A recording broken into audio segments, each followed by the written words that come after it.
A falta de pan, buenas son las tortas. Es decir, a falta de Mario Descote. Saben ustedes que Mario se ha dedicado mucho a estudiar de Rusia y en realidad es el que más sabe. Pero bueno, no está Mario ahora disponible. Así que me he tenido que poner con el tema. Y me ha gustado. Y he cambiado varias cosas porque los que han sido alumnos míos me han escuchado en su momento hablar sobre el tema. Y bueno, hablar sobre la Revolución Rusa me obliga primero a plantear algo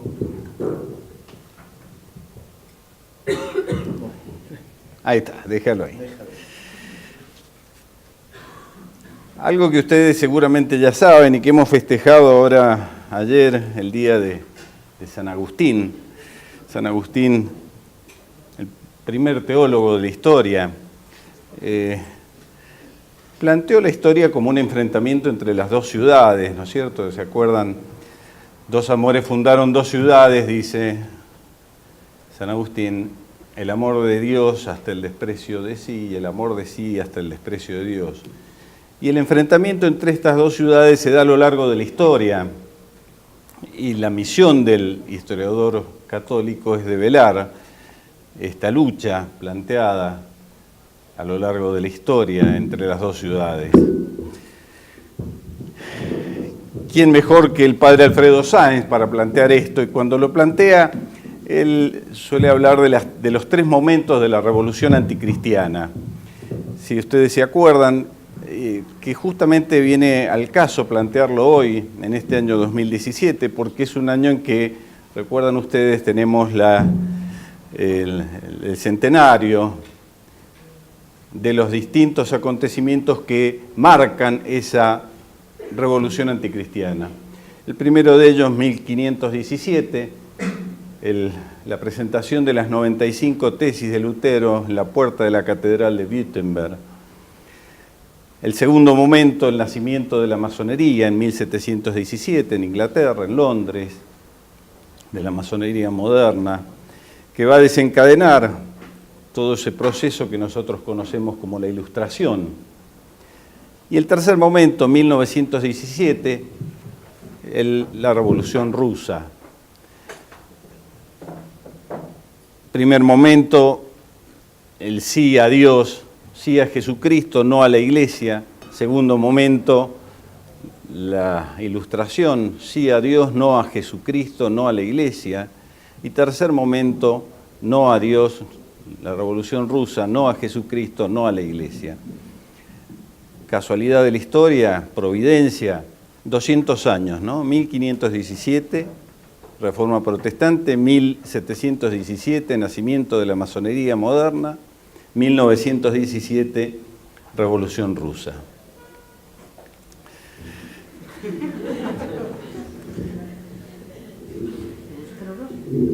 Yo estoy muy tranquilo.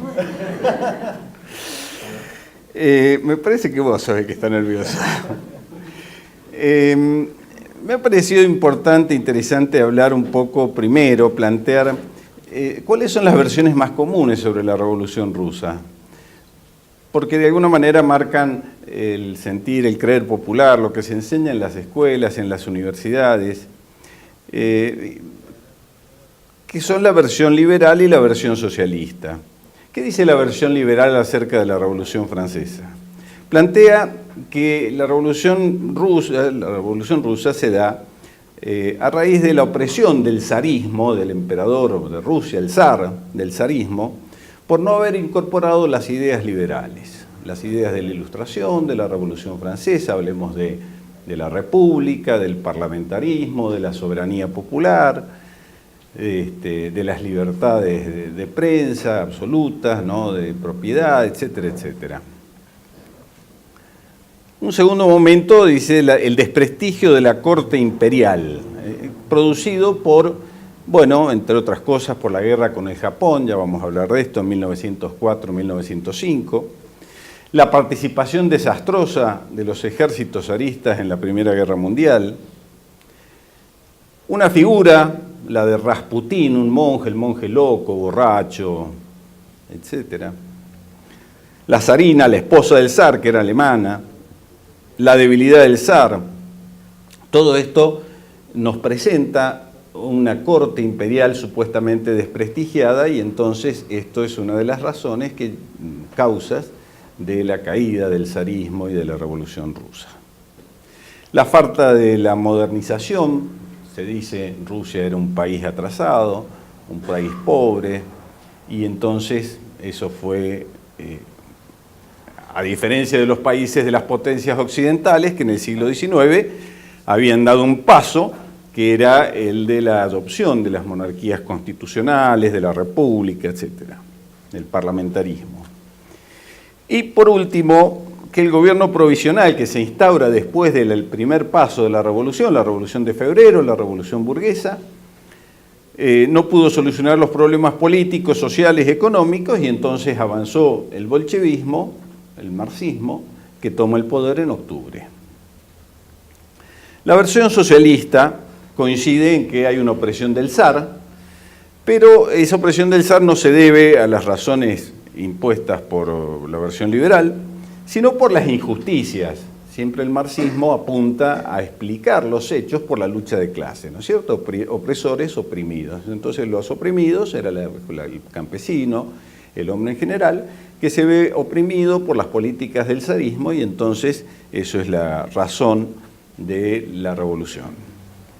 Y que ante cualquier protesta el zar reprimía. Por otro lado, otra de las razones de la Revolución Rusa para los socialistas es que Rusia participa en guerras burguesas, como la guerra con Japón, la Primera Guerra Mundial, y entonces la gente que se ve manejada, obligada y llevada a la muerte por estas guerras, por esta decisión del zar, y entonces esta es otra explicación de la revolución. Trae mayor explotación de obreros y soldados. Allí es cuando las heroicas mujeres salen a protestar por la falta de pan que ha llevado las políticas zaristas económicas, y entonces los hombres lo acompañan, y entonces allí se produce la revolución. El zar no da importancia a estos problemas y saca las ametralladoras, amotinamiento de los soldados que se suman a los trabajadores, y entonces finalmente el zar tiene que abdicar. Una vez que toma el poder el gobierno burgués de febrero de 1917, sigue con la Primera Guerra Mundial, y esto es lo que va a llevar a la Revolución de Octubre, al fracaso del gobierno y la adopción por los bolcheviques. Nosotros vamos a ver otra versión, apuntando más bien a aquello que en definitiva fue lo que abrió el cauce para la Revolución Francesa, y que explica las causas al menos desde una perspectiva católica, o así lo creemos. Para esto me ha parecido importante ver primero quiénes eran los enemigos del zarismo, es decir, del emperador ruso, de la Rusia imperial. Ante todo, las potencias occidentales. En ese momento, piensen, estamos a principios del siglo XX, hay dos potencias que son las rectoras, principales potencias, que son Francia y Gran Bretaña. Allí ha predominado, después de un siglo de liberalismo, ha llegado un momento en donde predomina el ateísmo, la masonería, y nos plantea que existe, a principios del siglo XX, un enfrentamiento entre las potencias, estas potencias en donde ha predominado el ateísmo, el positivismo, y las potencias cristianas. Las potencias cristianas en donde más o menos prevalecen ciertos principios cristianos. No significa esto que sean verdaderamente potencias cristianas o que haya un dominio de los principios cristianos absoluto, no. Pero son potencias que se definen como cristianas. Alemania, luterana, Austria-Hungría, católica. el Imperio Otomano. Y son, esto es lo que se van a llamar los imperios centrales que se van a enfrentar contra Francia, Gran Bretaña. Pero queda una cosa rara acá, porque están estos imperios centrales, algunos historiadores hablan de una unión antinatural, porque Rusia era un imperio cristiano. Cuando vence a Napoleón era la Santa Rusia, se hablaba ahí hasta fines del imperio, de la Santa Rusia, donde predomina la Iglesia Ortodoxa. En definitiva, la Primera Guerra Mundial, los primeros años del siglo XX, se da contra los imperios cristianos, contra la Austria de los Habsburgos, católica, contra la alemana de los Hohenzollern, luteranos, y contra la Rusia ortodoxa. Rusia que, a pesar de haber participado en la Primera Guerra Mundial del lado de Francia y Gran Bretaña, se buscó claramente, decididamente su desaparición. Fíjense que el ministro Lloyd George, inglés, primer ministro, de 1916 a 1922, dice: si la razón de la guerra había sido, entre otras, la expulsión de los imperios cristianos, estamos hablando de la Primera Guerra Mundial, si la razón de la guerra había sido la expulsión de los imperios cristianos con la caída de los Romanov, es decir, del imperio ruso, del imperio zarista, el Reino Unido había conseguido el primer objetivo del conflicto. Es decir, el primer objetivo del conflicto, en definitiva, ¿cuál era? Era la caída del imperio de los Romanov, a pesar de ser, en ese momento, aliados en la Primera Guerra Mundial. Un historiador polaco, católico, cuando habla de este tema, dice: motivos para derribar al zar, poner fin a un régimen que veían como medieval y supersticioso, no solo en Rusia, sino también en Austria y en Alemania, bastiones de la cristiandad. Esperaban que Rusia, una vez caída, arrastraría la caída de las otras monarquías cristianas. Necesitaban fomentar el caos en Rusia para que ésta se viera obligada a pedir ayuda sin condiciones a Occidente. Occidente pondría las condiciones que significaban apoderarse de la economía rusa. Primer, entonces, enemigo del zarismo, las potencias occidentales, que ven cómo esta Santa Rusia ortodoxa sigue manteniendo los principios cristianos, aunque ortodoxos. Ludendorff, canciller alemán, dice: en marzo de 1917, una revolución provocada por los aliados derribó al zar. Fíjense, una revolución provocada por Francia y Gran Bretaña, a pesar de que eran aliados de Rusia. Lo dice Ludendorff. Por supuesto que Alemania, en la Primera Guerra Mundial, era la primera interesada en que cayera el zarismo. Y era el primer enemigo de Rusia en ese momento, porque, claro, aquí tienen en el mapa coloreados los aliados: Francia, Gran Bretaña, el Imperio Ruso por un lado, y los imperios centrales, Alemania, Austria-Hungría y el Imperio Otomano por otro lado. Y claro, para Alemania era muy importante que cayese el Imperio Ruso, porque cayendo el Imperio Ruso ya no tenía que atender dos frentes, el frente oriental y el frente occidental, y podía dedicar todo su esfuerzo militar al frente occidental. Ya vamos a ver cómo fue la ayuda que dio Alemania para la caída del zar. No es absolutismo, no es tampoco dictadura, es autocracia.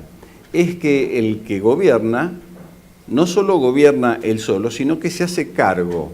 Autócrata, por ejemplo, se definió como autócrata Juan Manuel de Rosas. Él decía: yo soy partidario de un gobierno autócrata paternalista, donde cada uno se haga responsable, que no quede diluida la responsabilidad, no sé cómo queda ahora.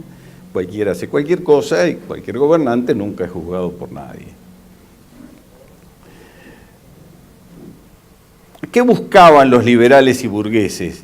Bueno, atacando la autoridad del emperador, del zar, buscaban transformar el sistema político.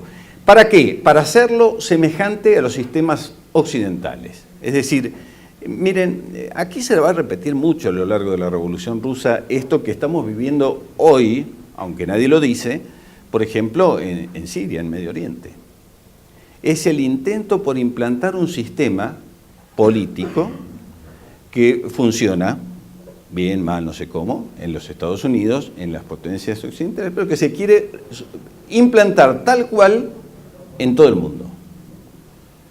Y entonces, por ejemplo, en Siria, en Medio Oriente, se hizo en Egipto, con Mubarak, en Libia, con Gaddafi, es decir, que ellos no se gobiernan a sí mismos, sino con el mismo sistema occidental.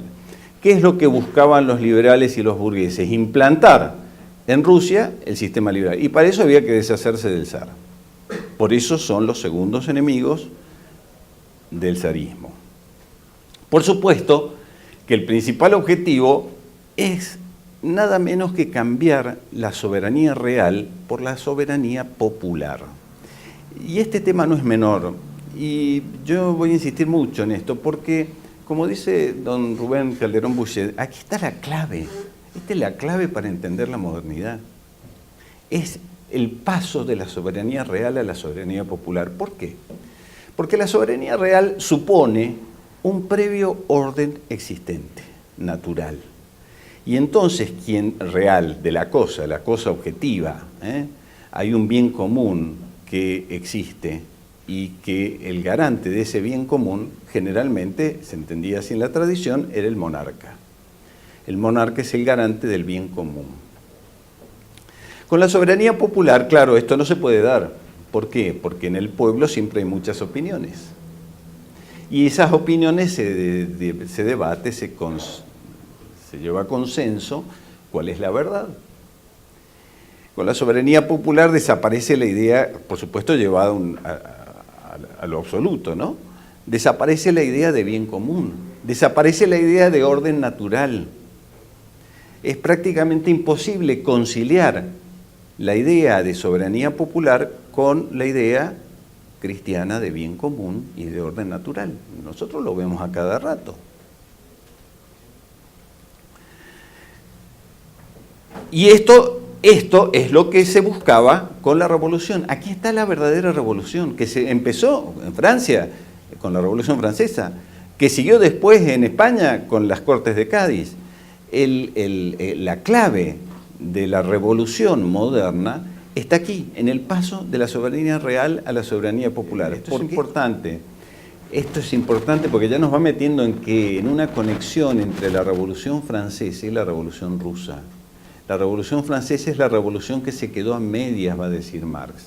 La revolución que se quedó a medias. Pero como no es que son principios contrapuestos, no, ojo, no confundamos. La debilidad del sistema occidental que lleva a la Revolución Francesa termina necesariamente en la Revolución marxista. Elimina la patria, la religión, deja el hombre indefenso frente al Estado. Basta que el Estado lo tomen los bolcheviques para que implanten el marxismo. Y fíjense que eran tan enemigos, se hacen tan enemigos estos grupos socialistas, marxistas del zarismo, que cuando Rusia entra en la Primera Guerra Mundial, ¿qué dice la Internacional Socialista? Dice el eslogan de los marxistas a los soldados en la Primera Guerra: no matéis a vuestros hermanos alemanes, sino matad a vuestros oficiales. Vuestros hermanos alemanes son los soldados alemanes. No hay que matar a los soldados alemanes. Hay que matar a vuestros oficiales. Se produce todo un movimiento dentro del ejército ruso de odio al oficial ruso, al oficial del ejército zarista. Y esto es lo que es incentivado a través de los grupos socialistas y comunistas. La destrucción de la patria. La patria es criminal, es la que explota. Otros enemigos del zar. No, esta no. No la tengo. Acá está. Los terratenientes. Los terratenientes habían sufrido en el siglo XIX, sobre todo en el año 1861, que va, época en que reinaba el zar Alejandro II, habían sufrido un despojo de sus tierras por el zar. Despojo, digamos, con un sentido cristiano. Se lo llama al zar Alejandro II el zar libertador, porque promulgó la libertad de los siervos, sin que tuviesen que pagar indemnización a sus antiguos propietarios. Es decir, quedaron la libertad de los siervos. Los siervos pasan a ser libres y tienen la posibilidad de comprarle sus tierras a los antiguos propietarios. Y para eso van a tener hasta préstamos, con lo cual podían conseguir comprar los terrenos que trabajaban. Y esto lo logró ¿quién usar? Se habla del atraso del zarismo, del atraso de Rusia, de la Rusia zarista, y muy por el contrario. En Rusia se da esta libertad con sentido cristiano. Fíjense que Alejandro II logra liberar a los siervos, pero no una libertad común, sino amparándolos, tratando de facilitarles el acceso a la tierra. Tierra que, por supuesto, era incautada a los grandes terratenientes. Y por eso los grandes terratenientes se van a convertir en enemigos del zarismo desde 1861. 40 millones de campesinos quedaron libres y propietarios a partir de 1861. Por supuesto, esto lo convirtió en grandes enemigos del zarismo.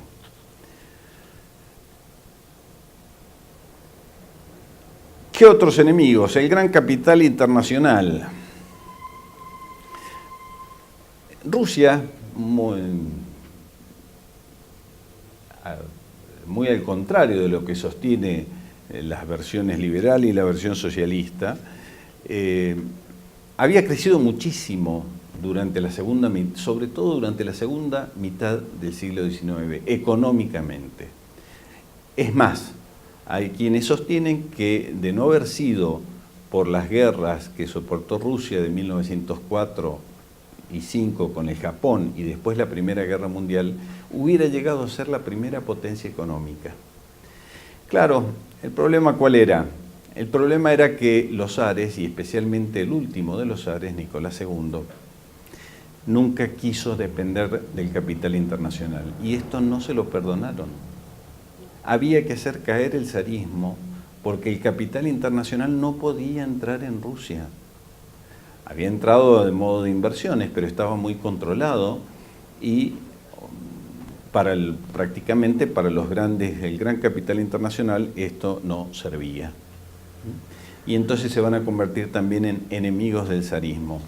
Miguel Poradovsky, quizás alguno de ustedes ha escuchado hablar de Miguel Poradovsky, un sacerdote polaco que escapó del comunismo y se estuvo viviendo en Chile, acá, y vino acá a Mendoza en algunas oportunidades, escribió un libro sobre el progresismo cristiano, era un sacerdote muy bueno, ya falleció.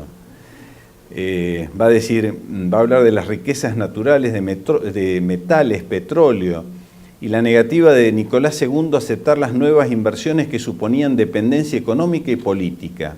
De allí el apoyo de los banqueros judíos emigrados a fines del siglo XIX que deseaban rehacer sus negocios en Rusia, que había vivido un extraordinario desarrollo económico que la llevaría a ser primera potencia mundial. Por último, hemos puesto a los judíos. Los judíos tuvieron, como en la mayoría de los países occidentales, una vida difícil, también en Rusia.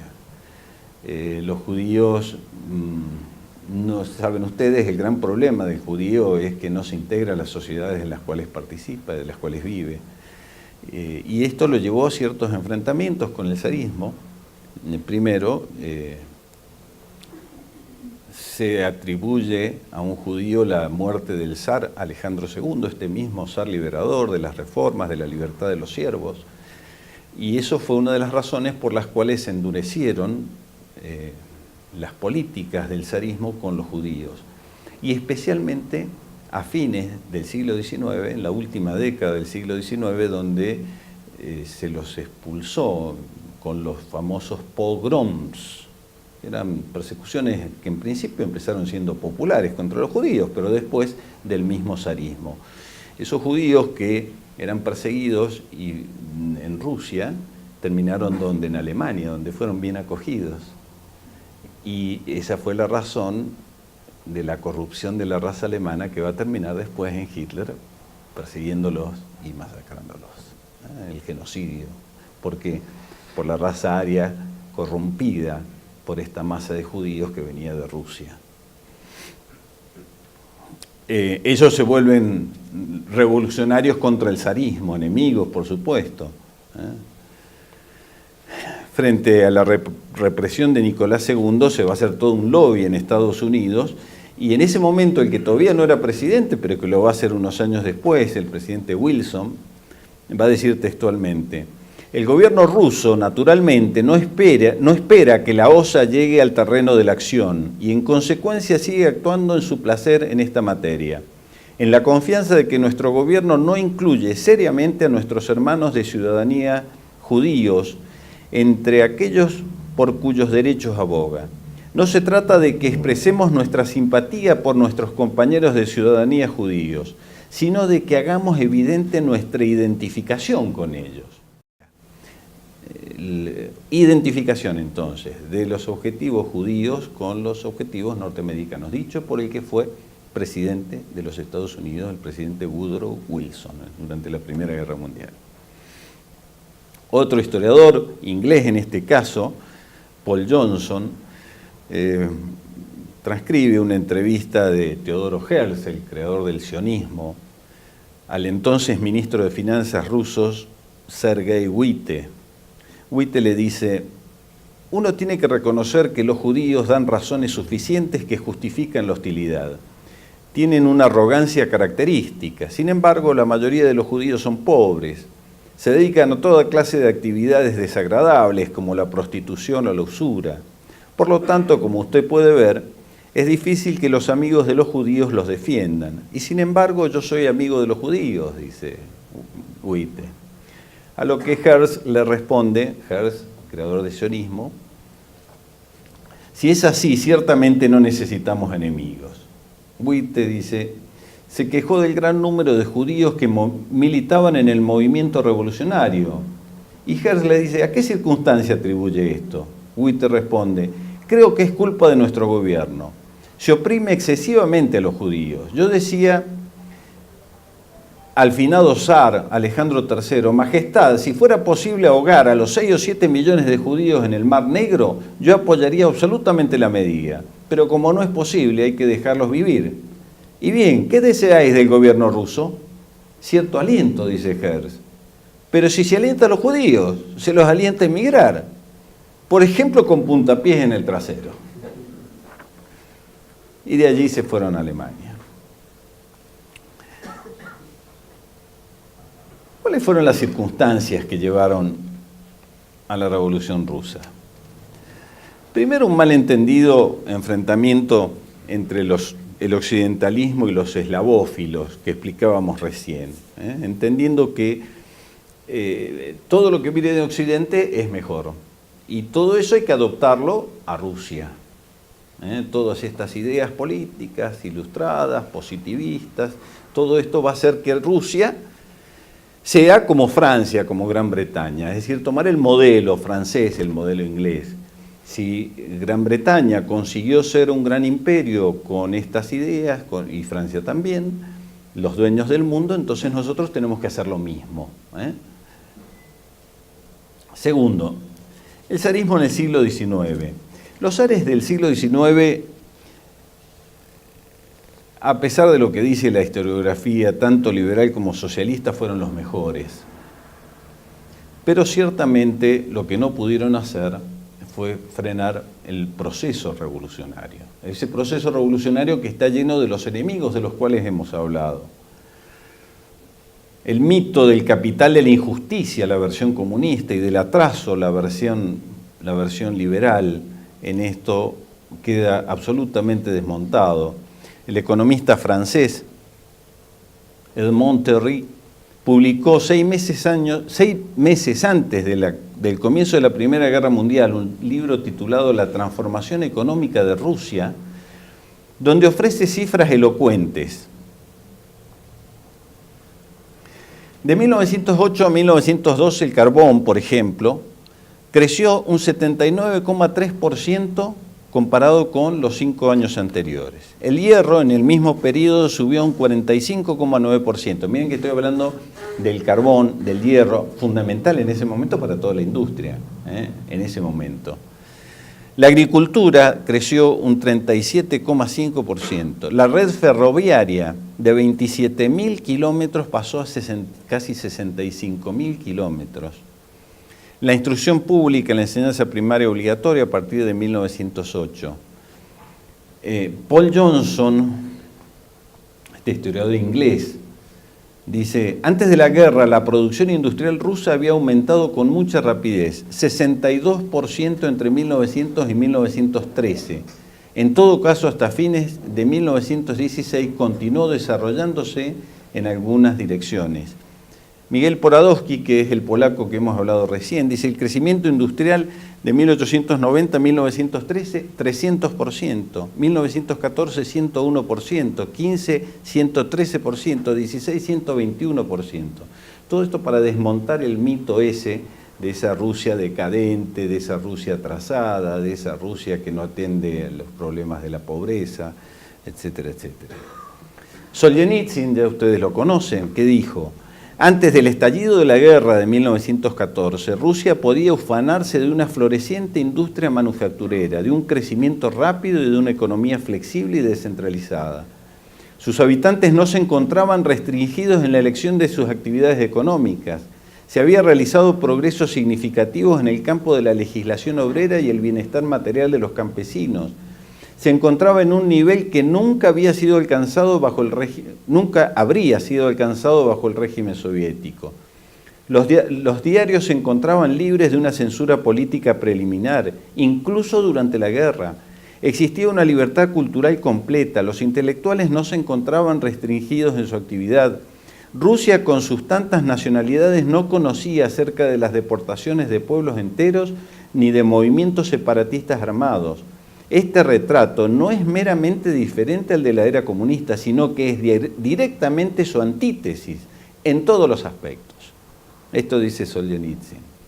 Una historiadora actual, contemporánea, Carrer Dancos, dice, el imperio zarista estaba avanzando en su modernización, tanto económica como política, pero que se vio frustrada durante la guerra.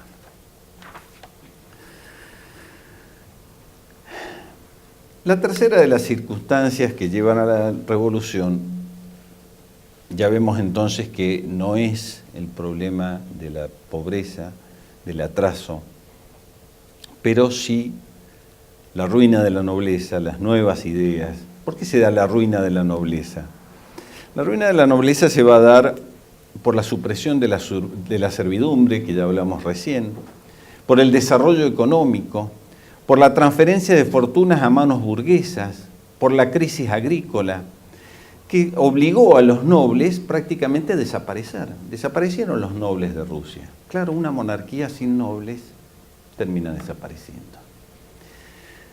Los nobles tuvieron que salir a trabajar, y salieron a trabajar como cualquier hijo de vecino, lo cual los convirtió en resentidos, inconformistas, muchos de ellos en revolucionarios, algunos de ellos, por ejemplo, anarquistas famosos como Bakunin, Kropotkin, eran de familias nobles, nobles empobrecidos, traídos a la miseria. Otro hecho que lleva a la revolución son los fracasos militares, ciertamente. Rusia, algunos historiadores hablan de la mala suerte del zarismo ruso, porque le tocó vivir una serie de guerras que, más allá de los intentos por lograr el triunfo y que podría en algunos casos haber triunfado, fracasó. Y fracasó por circunstancias a veces ajenas a los propios zares.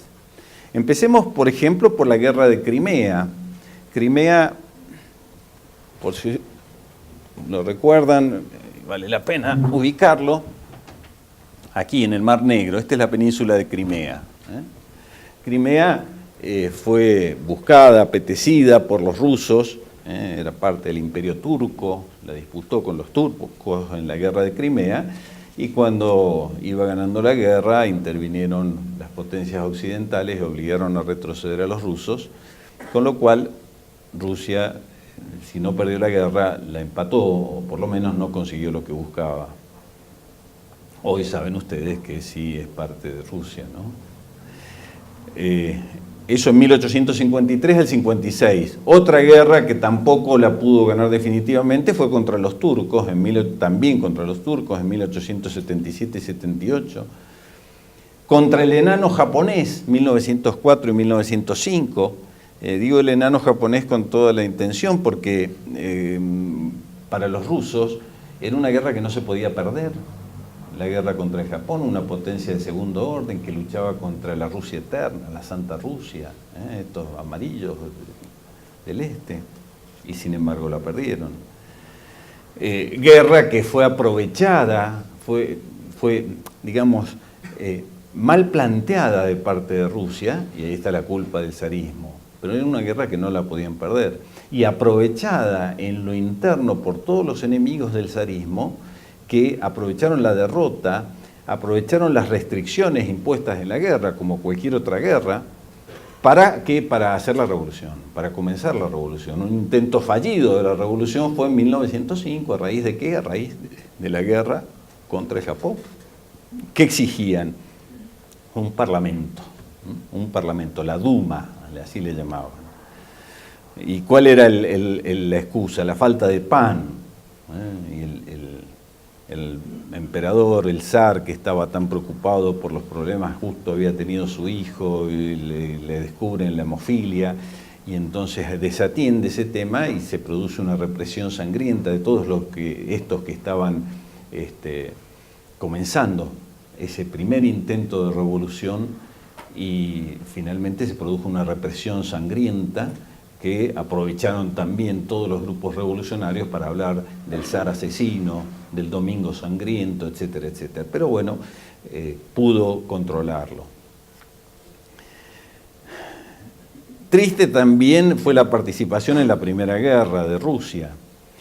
Falconelli, que es quizás quien más sabe de esto, por lo menos en la Argentina y en buena parte de América, dice que el zar fue engañado por los ministros, le hicieron creer que Austria se movilizaba contra Rusia, aparte de contra Serbia, y entonces lo llevaron a la movilización general de los ejércitos y por eso entró en la guerra.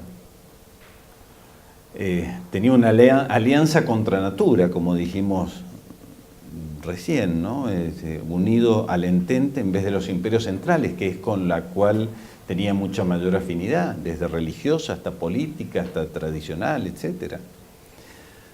¿Y esto qué significó? Sin la participación de Rusia, el freno a las mejoras. El freno a las mejoras que habían sido, sobre todo, le habían dado un gran impulso el primer ministro de Nicolás II, los primeros años del siglo XX, que fue Stolypin. Stolypin había comenzado una serie de mejoras con casi aplicando lo de Chesterton, ¿no? Lo del distributismo, la idea del distributismo. Hay que distribuir, no anular la propiedad privada, pero sí impedir que la propiedad quede solamente en manos de grandes terratenientes. Había comenzado una distribución muy alentadora de las grandes propiedades, no solo las del Estado ruso, sino también propiedades incautadas y compradas en algunos casos a grandes terratenientes. 1911 termina asesinado Stolypin, justo en los festejos por el tercer centenario de la dinastía de los Romanov. La participación de Rusia en la Primera Guerra, saben ustedes, fue desastrosa porque, entre otras cosas, los enemigos del orden zarista, del emperador zarista, fueron tales que hicieron imposible. Había muchos interesados en que el zar no ganara la guerra, ya vamos a hablar de esto. A tal punto que una serie de obstáculos, desde militares hasta políticos, lo llevó a un desastre que significó la muerte del 70% de los soldados que participaban en la guerra de 1914 al 18. 70%, es decir, que de cada 10 soldados que iban a la guerra, solamente volvían 3. Y esto, imagínense, que provoca en cualquier sociedad una terrible crisis. Imagínense ustedes que el 70% de la familia tenía muertos en la guerra. Y esto, claro, ¿culpa de quién? ¿A quién le echaban la culpa? Y al zarismo, que había llevado a Rusia a esta guerra innecesaria, a esta guerra que no tenía sentido, a esta guerra que no significaba ganar nada.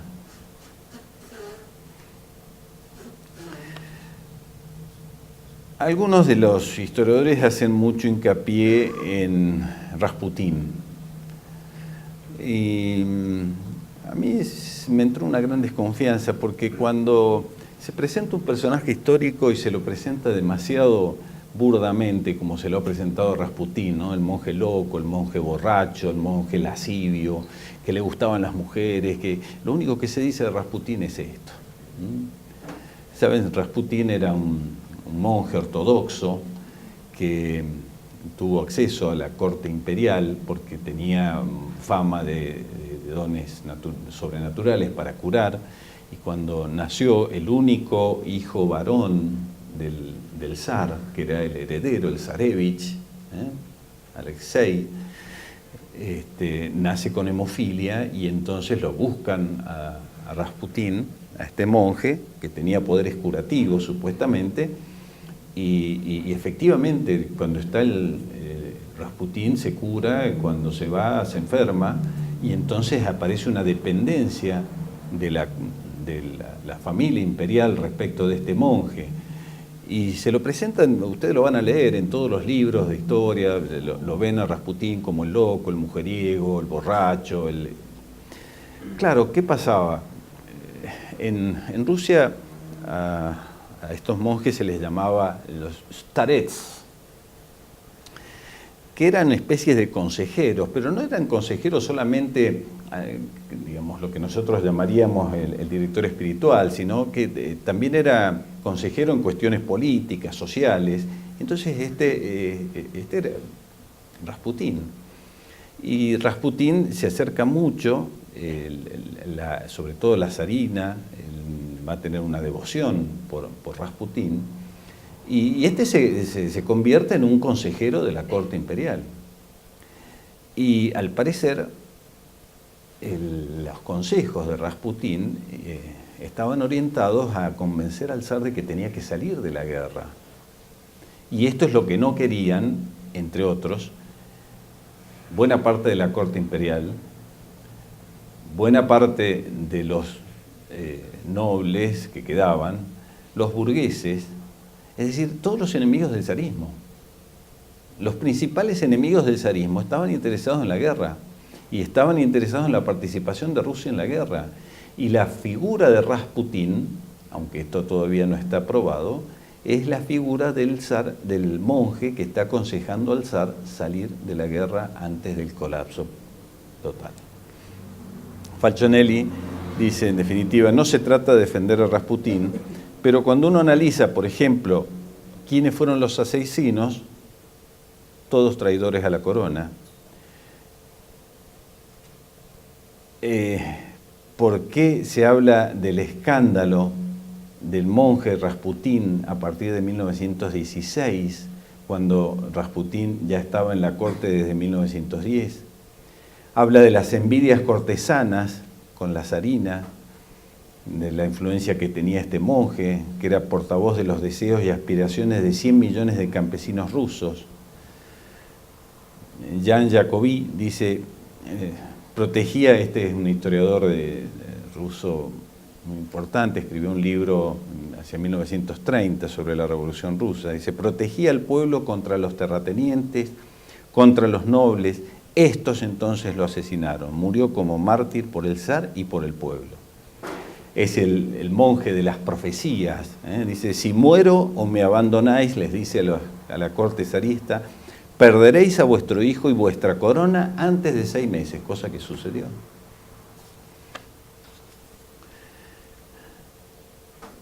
¿Qué otras circunstancias llevaron a la revolución?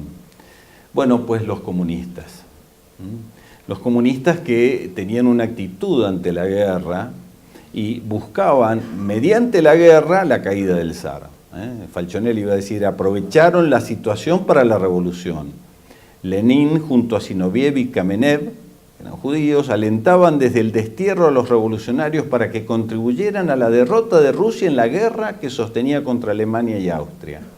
En su periódico socialdemócrata del 27 de julio de 1915 daba la siguiente consigna: los revolucionarios rusos deben contribuir prácticamente a la derrota de Rusia. Los comunistas de Rusia buscaban la derrota de Rusia, no les importa la patria. Lo que importa es la toma del poder, no hay patria. Proclamaban que esto abriría el camino de la revolución. Lenin se entregó en cuerpo y alma a su odio por todo patriotismo. Toda defensa de la patria, decía, es chauvinismo. Algo que ha quedado para nuestro tiempo. Es necesario sin demora educar al pueblo y al ejército en el sentido derrotista. Soldados, fraternizad en las trincheras con vuestros camaradas llamados enemigos. El ruso se debilitó aún más y el desconcierto cundió hasta las líneas avanzadas del frente de guerra. La propaganda derrotista comunista hallaba ciertamente coyunturas en la miseria y en las bajas causadas por la contienda.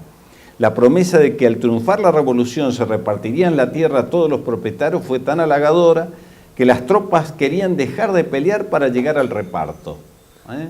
Las promesas eran, cuando termine la guerra, si terminamos la guerra, vamos a hacer la revolución en Rusia y vamos a repartir la tierra entre todos los trabajadores.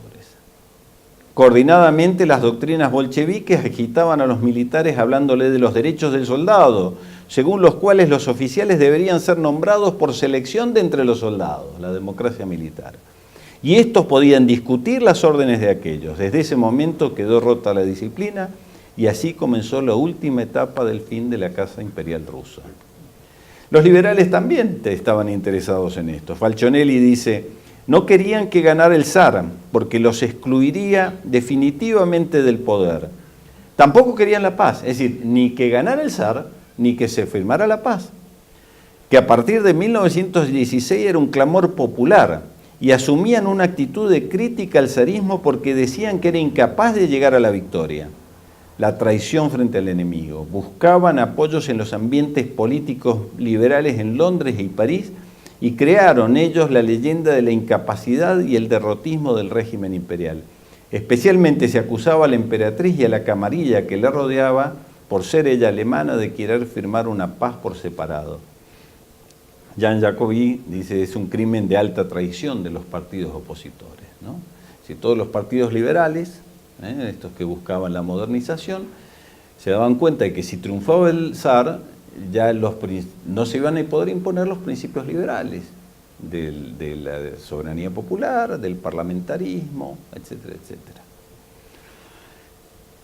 Por eso, Solzhenitsyn dice: la caída del zar es la verdadera revolución rusa.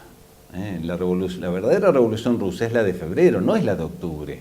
La de octubre es la consecuencia, va a ser el desenlace de la revolución.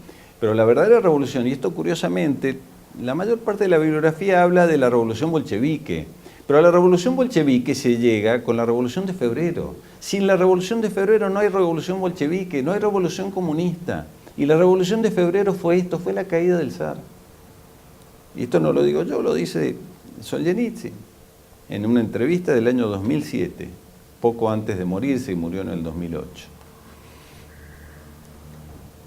Bueno, la historia, el desarrollo, saben ustedes, se produce cuando el zar desaparece, se va a poner como aconsejado por la zarina, aconsejado por Rasputín, como los antiguos monarcas cristianos que iban y se ponían frente a los ejércitos cuando el ejército estaba desfalleciente, y entonces el zar sale de San Petersburgo, se va a poner frente al ejército, y esto es aprovechado por la Duma, por los liberales, los burgueses, que eran los dueños de la Duma, los que manejaban la Duma, para hacer la gran revolución, para pedirle la renuncia, la abdicación al zar. Y se lo mandan con un telegrama, no es el enfrentarlo directamente, y sino aprovechando que está lejos, allí le mandan el telegrama. En plena guerra, hacen la revolución, la caída del zar. Esto es traición a la patria. Y logran la abdicación de Nicolás II. Por supuesto que el nuevo gobierno que asume, de los burgueses, de Lvov, de Kerensky, no logra nada. Lo que sí logra es la amnistía a todos estos que habían hecho la revolución de 1905, después de la guerra con el Japón, que van a volver, y entre ellos especialmente, ¿quiénes? Entre ellos especialmente Lenin, que había estado exiliado en Suiza, y que llega en un vagón blindado cargado de oro, fletado por los alemanes que estaban tan interesados en que cayera el zar. Van a meterlo en un vagón precintado, y allí venía el Lenin lleno de oro. Stalin, otro de los amnistiados que había estado en Siberia, vuelve a San Petersburgo. Trotsky, Trotsky estaba en los Estados Unidos, es fletado también, y es fletado con 20 millones de dólares puestos por la banca Warburg. Cuando salen con 200 hombres, sale de los Estados Unidos hacia Rusia, y sale con los 200 hombres y con los 20 millones de dólares, y salen por Canadá. Y en Canadá, como sabían de los antecedentes revolucionarios, lo detienen. Y ahí interviene el gobierno de los Estados Unidos, Woodrow Wilson, que comentábamos recién, interviene para dejarlos libres, porque lo que interesa es que estos hombres lleguen a Rusia y comience la verdadera revolución. Hay un historiador actual, contemporáneo, un profesor de la Universidad San Pablo, de CEU San Pablo, en España, que ha estudiado mucho este tema, se llama Alberto Bárcena, ha escrito un libro, se llama Iglesia y Masonería, en donde él plantea cómo, porque claro, la pregunta es, ¿cómo puede ser que el gobierno de los Estados Unidos esté interesado en que los bolcheviques tomen el poder? Dice, esto es propio de la masonería y de los grandes capitales internacionales. No les importa quién gobierne, mientras ellos manejen los hilos del poder y la economía. En definitiva, el marxismo no es otra cosa que el capitalismo de Estado, el capitalismo de unos pocos que gobiernan el Estado. Y como son ellos, y esto es la idea, ¿no es cierto?, la implantación de un gobierno comunista manejado por grandes capitalistas, porque entonces no tienen que repartir el capital, lo manejan ellos. La idea es manejar Rusia desde el capital internacional. Llega entonces Lenin, Stalin, Trotsky, llegan después de este gobierno burgués que se instala en febrero de 1917, esta gran revolución burguesa de la Duma, un gobierno republicano, llegan estos amnistiados y llega Lenin, y Lenin se lo ve, a ver, ahí está llegando en un vagón de tren, y lo están recibiendo Lenin, y plantea las famosas tesis de abril. Las tesis de abril. ¿Qué son las tesis de abril? Impulsar la toma del poder para iniciar la transición al socialismo.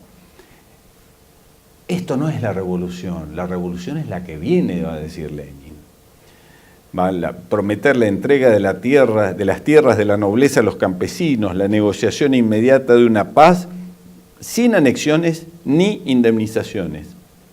Claro, imagínense ustedes que Lenin está prometiendo la paz a una sociedad que está terriblemente golpeada por la muerte del 70% de los soldados que están yendo a la guerra. Esto hace que el discurso de Lenin sea aceptado por las masas populares. ¿Qué les propone? Les propone el reparto de las tierras, de las tierras que quedan, y sobre todo de los terratenientes, y les promete el fin de la guerra.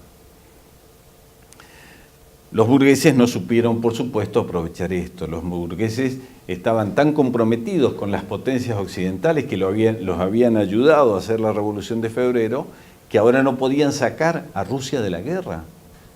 Y entonces, ¿qué es lo que ve el hombre común de Rusia? que esa revolución no ha servido para nada. La revolución de los burgueses no ha servido para nada porque siguen las cosas tal cual. Sigue la miseria, sigue la guerra, sigue desangrándose Rusia.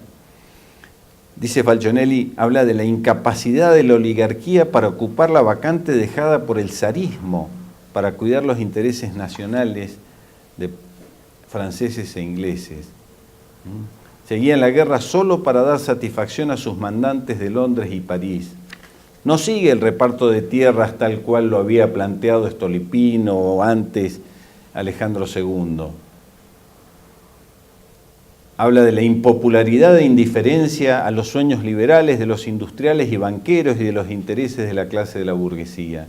Esto lleva a que este gobierno, que es absolutamente inepto, no termina con la guerra, no mejora, no soluciona los problemas. La gente dice, pero por eso nos hubiéramos quedado con el zar. El zar por lo menos era una figura que nos aseguraba la tradición, el orden, el respeto. ¿Y ahora qué nos queda? Nos queda nada, nos queda un nuevo amo que ni siquiera conocemos, que son un montón de hombres que pretenden gobernar desde la Duma.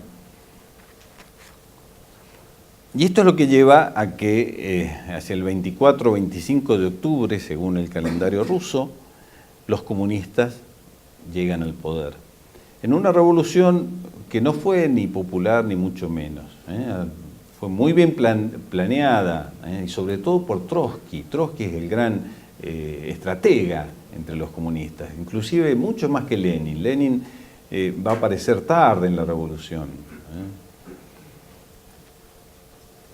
Allí se forma el primer consejo de los comisarios del pueblo, donde todos eran bolcheviques, y toman una serie de medidas. La primera, la retirada de los frentes de guerra, van a firmar la paz de Brest-Litovsk. La incautación de la propiedad de la tierra, ojo, no el reparto, sino que ahora la tierra es del Estado, la tierra pero no el reparto, no es que formaron como hacía Alejandro II o Stolypin, que formaron distintos nuevos pequeños propietarios, lo del distributismo de Chesterton que decíamos, no nuevos pequeños propietarios, sino que ahora la propiedad es del Estado. Es decir, todas esas promesas de reparto de tierra quedaron en la nada. La supresión de los periódicos opositores, menos el Pravda, todavía existe el Pravda. La nacionalización de los bancos que pasaron al Estado. El cierre de todas las escuelas religiosas. La prohibición del derecho de huelga, curioso, ¿no? En un gobierno comunista, de los derechos del pueblo, del trabajador, bueno, en ese no hay huelga. Lenin va a decir que es un crimen contra el pueblo. La estatización de las fábricas, la redacción de un código para uso de los tribunales revolucionarios, porque los tribunales que se van a establecer en el gobierno bolchevique van a ser todos sin ningún tipo de leyes, de códigos, simplemente de acuerdo al buen entender del juez, que era un juez popular, por supuesto. La prohibición de los partidos burgueses, la idea de implantar el partido único, la democracia comunista. ¿Recuerdan ustedes esa entrevista a Fidel Castro cuando le decían, Fidel, ¿y por qué no la democracia? ¿Por qué no la participación de los partidos políticos? Y entonces él decía, mire la Plaza Roja y la Cuba. Esto es democracia, la participación del pueblo. Juntar muchedumbres y que esa muchedumbre era el representante de la democracia comunista. Para eso no hacen falta los partidos políticos, va a decir Castro. No hacen falta los partidos. Ahí está la democracia. No hace falta las elecciones. La creación de la policía secreta, la checa, que permite el allanamiento de las moradas sin orden judicial. Llegó a tener 250.000 agentes. Aplicó por primera vez la tortura científica. La constitución del ejército rojo contra el ejército blanco. El ejército rojo creado por Trotsky, León Trotsky, el judío, contra el ejército contrarrevolucionario, contra el nuevo ejército, el ejército zarista. Las purgas en masa, gente del pasado, se hablaba, son irrecuperables, los sacerdotes, los nobles. Las purgas de los extranjeros, los países vecinos, que no aceptaban unirse, Polonia, Alemania Oriental, Finlandia, Hungría, etc. Las purgas internas, que sobre todo van a tener tanto éxito entre la década del 30 y que van a mostrar a un Stalin con la peor de las torturas y de los asesinatos, ¿no?, a todos los funcionarios traidores. El experimento comunista ha significado, que se inició con la Revolución Rusa, ha significado no solo para los historiadores occidentales, sino para los mismos historiadores comunistas. Saben ustedes que cuando cayó el comunismo, un grupo de historiadores, muchos de ellos franceses y otros rusos, escribieron una obra que se llamó El Libro Negro del Comunismo, donde planteaba que antes de que, como ellos habían sido comunistas, antes de que los enemigos escriban sobre las muertes del comunismo en el siglo XX, la vamos a escribir nosotros. Una obra dirigida por Courtois, un historiador Courtois, y otros, que se llama El Libro Negro del Comunismo. Y ahí plantea, hace una enumeración y dice, eso fueron más de 100 millones de muertos el experimento comunista. Por supuesto, hay que destacar las medidas anticristianas del nuevo gobierno bolchevique, donde se ve ese odio al cristianismo. Andrea Riccardi, un historiador contemporáneo, en un libro que se llama El siglo de los mártires, dice: en pocas décadas el secular panorama religioso de Rusia sufrió un cambio. De hecho, la Santa Rusia había tenido, sobre todo en la Iglesia Ortodoxa, en sus santuarios, en sus monasterios, en sus obispos y sus monjes, una sólida referencia, sobre todo en los momentos difíciles y de confusión. Antes de la Revolución se cree que había en Rusia más de 70.000 iglesias y capillas. En 1939, a las puertas de la Segunda Guerra Mundial, se conservaban abiertas poco más de un centenar de iglesias, de 79.000 a poco más de un centenar. Había 4 obispos en actividad en toda Rusia. Muchas de ellas fueron destruidas, otras fueron cerradas o destinadas a usos civiles. Los monasterios rusos dejaron de estar en activo y la vida monástica quedó reducida a algunas células clandestinas. El panorama de Rusia había cambiado con una intensidad y rapidez desconocidas. Un mexicano, el teniente coronel Bersunza, dice en su resumen histórico de Rusia: numerosas iglesias fueron convertidas en teatros. La revolución inició luego de la lucha contra todas las religiones por todos los medios. Se prohibió la enseñanza religiosa a menores de 18 años. La iglesia protestó. De 900 conventos fueron arrasados 722. La resistencia de los fieles fue casi pulverizada y 29 obispos y 1.219 sacerdotes pagaron con su vida la oposición al régimen y fueron las primeras víctimas de una serie de ejecuciones bolcheviques que más tarde recibieron el nombre de purgas. Estamos hablando de los primeros años de la revolución, ¿no? Estos datos. Son los 5 primeros años. Para el 7 de noviembre de 1923, la primera ola de purgas había aniquilado a 6.000 profesores, 9.000 médicos, 54.000 oficiales, 260.000 soldados, 70.000 policías, 12.000 propietarios, 355.000 intelectuales, 193.290 obreros y 815.950 campesinos. Aniquilación de la clase pensante y a los núcleos que podían inspirar y organizar la resistencia al nuevo régimen.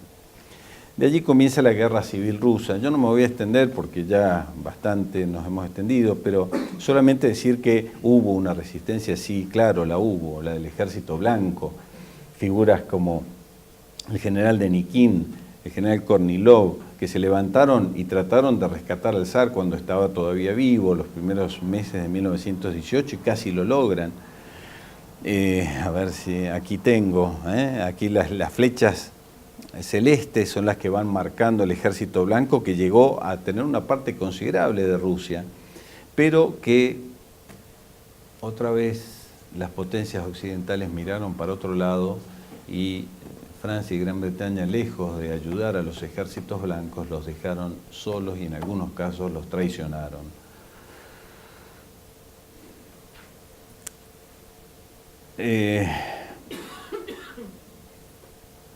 El caso típico, fines de 1920, cuando ya prácticamente no quedaba nada del Ejército Blanco, fue capturado el general Kolchak por engaño y entrega a los comunistas de parte de los aliados, con conocimiento y el aval de los aliados. 140.000 blancos, ya ahora, una vez caído el general Kolchak con el general Wrangler, se embarcaron en los puertos de Crimea hacia Constantinopla y así terminó el fin de la Cruzada Blanca. La guerra civil significó al menos la muerte de 5 millones de personas, 1.300.000 exiliados, y comienza la tragedia para decenas de millones de rusos. Desde 1991, en realidad, ya ondea la bandera tricolor de los ejércitos blancos en Rusia, a raíz de la caída del comunismo soviético.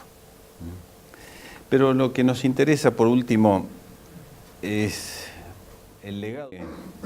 Es casi lo que más nos interesa en esta noche. ¿Recuerdan ustedes que Fátima, la Virgen, profetizó el esparcimiento, los horrores que esparciría Rusia por el mundo? No solo los 200 millones de muertos, los 70 años de desolación, media Europa que después de la Segunda Guerra Mundial cayó en las garras del comunismo.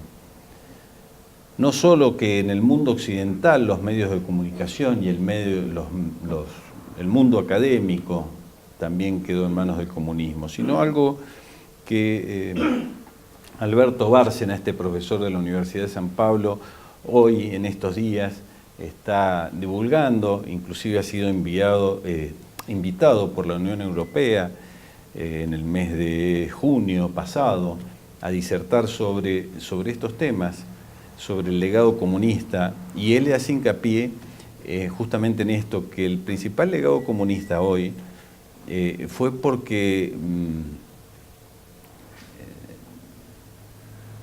el nacimiento de la escuela de Frankfurt, allí se dirigieron muchos de los excomunistas, de los comunistas, en su intento por avanzar sobre Europa, tuvieron muchísima importancia en la década del 20, en la escuela de Frankfurt, los neomarxistas masones, como por ejemplo Fromm, Habermas, Adorno, y que después en la década del 30, cuando llega el nazismo, cuando llega Hitler, por supuesto tienen que salir de Alemania, y muchos de ellos se van a los Estados Unidos, a la Universidad de Columbia, en Berkeley. Y estos van a ser los responsables de la Revolución Cultural de 1960. El movimiento beat, el movimiento hippie, el del pacifismo, el del amor libre, el del prohibido prohibir, el de la revolución sexual, etcétera, etcétera. Aparecen las teorías del hombre colonizado. El hombre colonizado es el explotado por las instituciones y por la familia. Entonces el objetivo ahora en Occidente, acuérdense el programa de Gramsci, el programa de Gramsci ya no es tomar el país, sino tomarlo por las armas, sino tomarlo por la cultura. Y en esto la escuela de Frankfurt tiene, es el abanderado, ¿no? Las teorías del hombre colonizado, el explotado por las instituciones y la familia, el objetivo liberarlo. Y entonces acá entra a tallar la figura de Freud, de que todo es sexo, nos movemos por el sexo, contra la represión. Marcuse, el impulso básico natural es el sexual, lo único que realiza el hombre, pero no el sexo unido a la maternidad, sino desgajado de la maternidad. La maternidad es la injusticia biológica contra la mujer. Y entonces hay que liberarla, y por eso el aborto, la anticoncepción, ¿no es cierto? La contravida, lo diabólico, tan arraigado hoy en las Naciones Unidas y en las políticas de los estados, ¿no? La ideología de género, ¿de dónde viene? La ideología de género viene de aquí, de la escuela de Frankfurt. En definitiva viene del marxismo. Lo que pasa es que es un marxismo distinto. Es el marxismo ya no de la lucha de clases, que ya no tiene sentido después de la caída del mundo soviético. Ahora es la lucha de sexos, la lucha de sexos. El ataque a la vida, que es el ataque a Dios, en definitiva. Camino, verdad y vida. Por supuesto que siguen existiendo algunas esperanzas. Signos de esperanza son, por ejemplo, algunos países en donde hay una vuelta y hoy los miramos casi hasta con envidia, ¿no? Hablemos de Polonia, de Hungría, de Rusia, la derrota de Hillary Clinton. Es decir, son todos, bueno, por lo menos son esperanzas, es decir, como para terminar con alguna esperanza. Pero, en definitiva, me interesa destacar esto. Miren, la revolución comunista, el comunismo ruso esparció sus ideas y esas ideas están vigentes hoy en nuestra sociedad. ¿Y consecuencia de qué? Consecuencia de la revolución rusa. El legado comunista de la revolución rusa lo estamos sufriendo hoy, no estamos ajenos. Hoy estamos metidos en esta lucha, como decíamos al principio, que en definitiva no es otra cosa que la lucha de las dos ciudades, la ciudad de Dios contra la ciudad de Satanás. Nada más.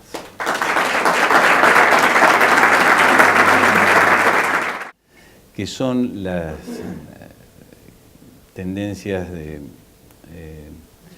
que los Estados Unidos debe convertirse en un faro, ¿no es cierto?, aquello del destino manifiesto, un faro que ilumine a todos los pueblos, que lleve a todos los pueblos a la libertad, a la democracia, el famoso destino manifiesto de los Estados Unidos. El otro grupo, más republicano, que está más representado en el Partido Republicano, hace hincapié en que los Estados Unidos debe ser más bien un árbitro para dominar el mundo, pero no necesariamente imponiendo sus propios criterios y sus... El Partido Demócrata lo contrario, ¿no es cierto? Cuando asume Obama, asume con la idea de terminar con un proceso que se había venido viviendo desde fines de la Segunda Guerra Mundial. Cuando termina la Segunda Guerra Mundial, Oriente Medio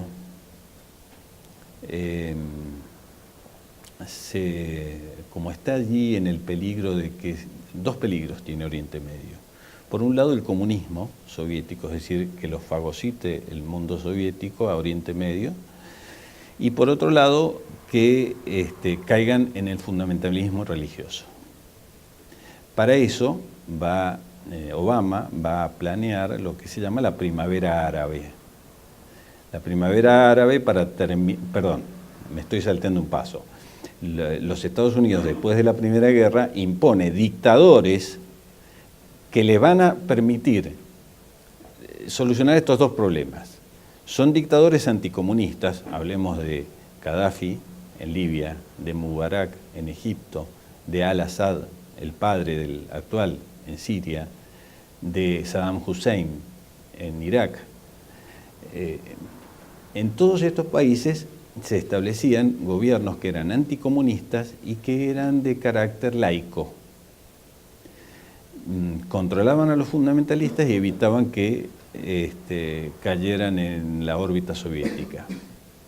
Cuando asume Obama en 2011, quiere terminar con esto. Y tiene esta otra postura que decíamos de los Estados Unidos, que es la de exportar todo su sistema político, filosófico, económico, etcétera, y es la occidentalización de los pueblos árabes. Entonces es lo que se produce, lo que él va a llamar la Primavera Árabe. La Primavera Árabe consiste en eliminar a todos estos dictadores para implantar, digamos, el occidentalismo en el Medio Oriente, las ideas de democracia, etcétera, etcétera, etcétera. Logra hacerlo a medias, es decir, logra derrocar a todos los dictadores, pero ¿cuál es el problema? Que en todos los casos terminaron cayendo en manos del fundamentalismo, porque eso, el Partido Demócrata es absolutamente cegado para ver el tema religioso. Entonces, no ven el peligro religioso, no ven el problema religioso, y entonces todos estos países que tuvieron su primavera árabe, que tuvieron su finalización de los gobiernos dictatoriales, terminaron cayendo en fundamentalismo. En Egipto, los hermanos árabes, que finalmente terminaron siendo derrocados por el mismo ejército, pero en definitiva la primavera árabe llegó al gobierno de Mubarak. la caída de Saddam Hussein, que todavía Irak, saben ustedes, sigue absolutamente caotizada, tanto como Afganistán. En Libia, peor todavía, Libia ha pasado a ser un país absolutamente incontrolable en la actualidad. De modo tal de que la primavera árabe fracasó en todos lados. La quiso imponer en Siria, pero en Siria no pudo, porque todavía resiste al Assad con el apoyo de Putin, concretamente. Ese es el planteo, ¿no es cierto? Pero el planteo fundamentalmente es la resistencia a esa occidentalización, a ese creer que la única forma de gobernarse los pueblos es con el sistema norteamericano. La imposición del ideario, de las creencias y sobre todo en estos grupos del Partido Demócrata, ¿no? Lo mismo que de alguna manera quiso hacer Wilson, y de allí todos los otros gobernantes demócratas, que fue la imposición del destino manifiesto, llevar la luz a los pueblos que están cegados por la oscuridad del atraso y no aceptan la libertad. Hoy se manifiesta a través de ¿qué? De la ideología de género. ¿Por qué tenemos que aceptarla? Tenemos que aceptarla porque es las nuevas formas de vivir el nuevo orden mundial, ¿no?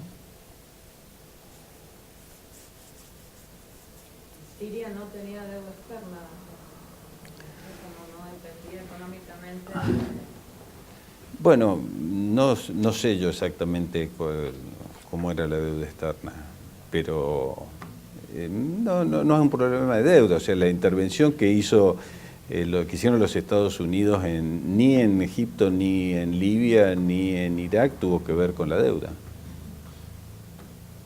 O sea, eso, ya ni siquiera eso es una excusa para intervenir.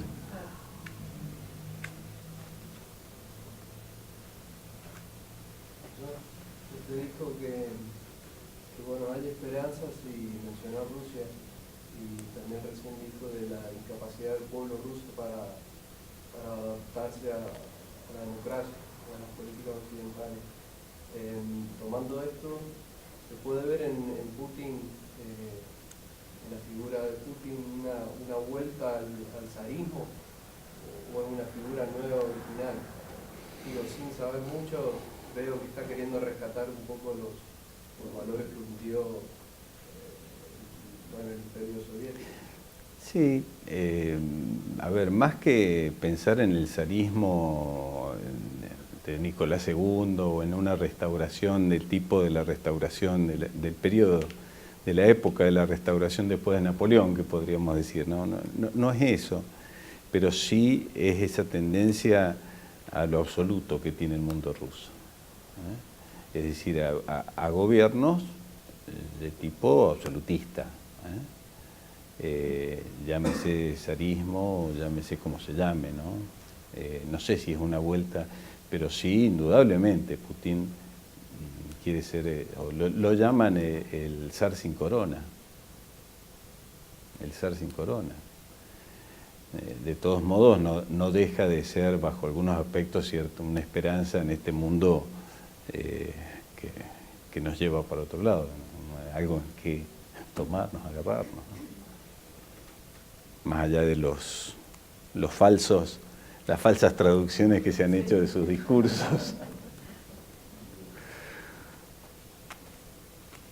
Mucho más importante son lo que está pasando en Polonia, en Hungría, que ahí sí, bueno, ahí son gobiernos inclusive católicos, ¿no? Que están haciendo una resistencia terrible al nuevo orden mundial. Y curiosamente son países que han estado bajo el comunismo, ¿no? O sea, saben qué es esto.